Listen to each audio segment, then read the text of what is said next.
Me and my girlfriend have never fought, we get along fine. We have been living together for 9 years now, and have been dating for 12 years. We have a healthy sex life, we both have decent jobs that bring in decent money. In the past we talked about marriage a lot and would often joke about what our wedding would be like. Yes, I know how stupidly lame this sounds, however we always agreed we needed to settle down first. We bought a house about 1.5 years ago, and were finally able to settle down.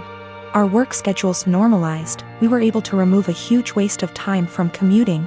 And we were finally able to take various activities after work, e.g., dancing classes, cooking classes, etc. We were able to finally settle down. Finally we decided to take a week off and unplug on the week of 12-year anniversary. She wanted to go camping and hiking, and do the things we used to do when we were first dating. Unbeknownst to her, I secretly decided to pick the exact same area where we met to do our hiking / camping trip. 2 weeks ago as we are leaving she realizes where we are going and becomes ecstatic, and gushes about how romantic I am. More or less everything seems perfect. We do our hike, and we unpack, set up, and by sundown everything feels perfect. So I decided to pop the question. This is where everything kind of falls apart. I ask her, and she just says no. We literally went from I love yous to the single most awkward silence I have ever had in my life in the time span of about a minute. We sat there kind of not saying anything before she says she is tired and goes to bed. She basically proceeds to cry herself to sleep while I sat there doing nothing. I basically didn't sleep, and the next morning, she says she wants to go home. So we pack up and have a really awkward 3-hour hike back to our car. There were a few times where things kind of felt normal and we were joking around like we used to be for a bit. On the way back home, we are talking and chatting normally, but it just feels awkward. At one point we stopped for coffee, and asked if she wanted to talk about what happened, and all I got was a curt no. This is followed by another extremely long silence for the rest of the drive home. We finally get home and I unpack everything while she goes off to bed. She is going to bed. Cue more crying. I tried really hard to talk to her, but she pretty much told me that she just needs time to be alone and think. The next day she tells me she is going to take some time and see her family, which is literally on the other side of the country. It has been about 2 weeks since I dropped her off at the airport. She sent me a few messages to tell me she is fine, and that she needs some more time to think. Her best friend has been asking me every other day about what is going on with her, since she hasn't really been responding at all. I know she is okay, though, due to her posting some pictures of her and her family on Instagram. But it just feels really weird. I am an absolute giant mess. I just don't quite understand what is going on. None of my friends have really offered me anything of value. I just feel if I didn't ask the question everything would be absolutely fine, and I don't really understand what is going on. I keep wanting to grab her laptop to try and figure out anything. I am not close to her parents at all, but I trust her and want to respect her space, but I don't know when she is coming back. I even sent her a message this morning, and I know she saw the message and received it, but hasn't replied. Also, her work has called me this morning asking about where she is. Apparently she had taken an extra week off last week, but she was supposed to be in yesterday. Now everything feels like it is falling apart and I have no idea what to do. The reason why it took so long for us to get married is we both agreed we wouldn't move to the next step until we finished the following. We both finished school. For her that wasn't until 2 years ago. We both had stable jobs. We had a place where we could agree would be good enough to take stuff to the next step. We both had decent working hours. For a long time she was doing her residency and we more or less worked opposite shifts. We did talk about marriage and kids, and both agreed it would be part of the next step after we got settled. My sister and I lost our dad a year ago. He was my only parent. Mom was never in mine or my sister's life.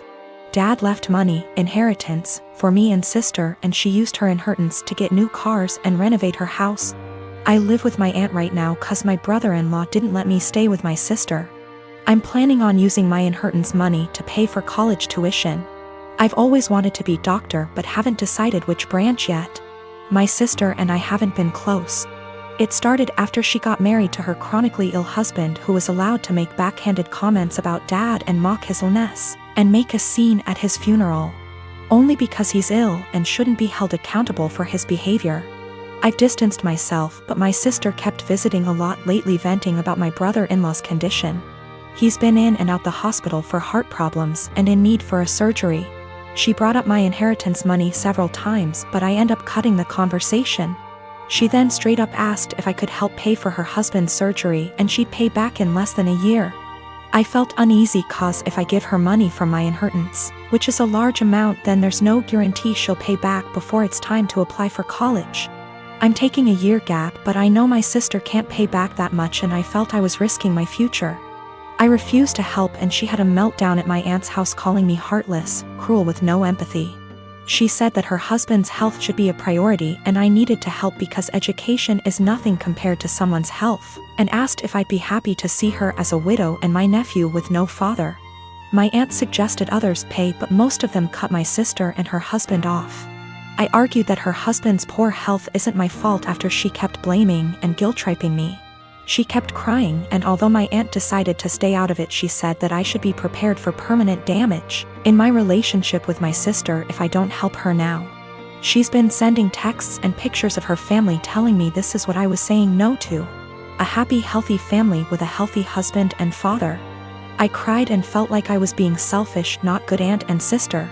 I asked my friend and he said let them sell the cars and all the luxurious stuff they bought to afford the surgery, and warned me, if I give them money I'll never get it back and may not be able to go to medical school.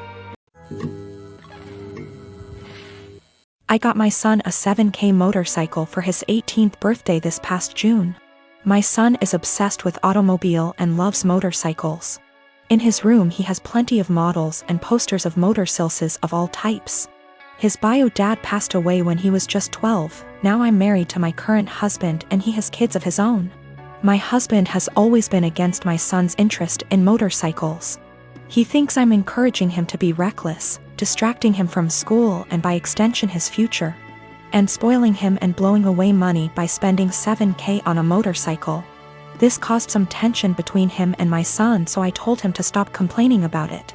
Around 2 weeks ago, my son's motorcycle went missing. We opened a police report but nothing came out of it. It just disappeared.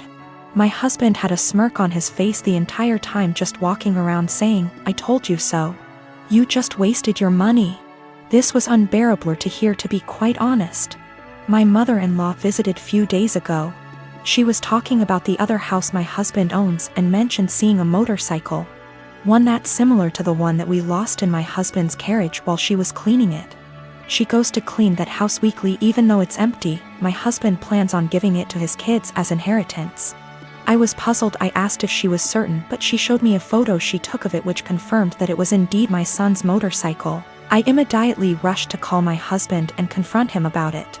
He admitted that he took and hid the motorcycle in his garage as a last resort after me and his stepson kept brushing him and his thoughts off about the 7K being spent on something unnecessary and that could cause issues. I blew up at him demanding he return it. He refused and told me he had been considering selling it and giving the money back to me so I could use it wisely this time. I told him I was serious and that I'd call the police. He literally said, "This is a family matter and cops can't do shit about it." I had enough. I called the cops soon as I ended the call with him. The motorcycle was found and returned. But my husband had to be taken in since there was an open file about the motorcycles going missing. He was let go eventually, but he was livid with me. He came home yelling about how awful what I did was and how crazy my behavior was. I refused to engage in the argument, but he told his entire family about it and they judged me for calling the police on my own husband, even though I already asked him to return it. He said he was just looking out for my son and that one day we'll realize that he was right, but only when it's too late. My son isn't speaking to me or my husband. I feel horrible about the whole situation and am starting to think I handled this the wrong way. My husband Nick was married to his first wife Vanessa for 5 years and they had 2 amazing kids, Luke and Lila. Sadly, Vanessa died in an accident 11 years ago when the kids were very young.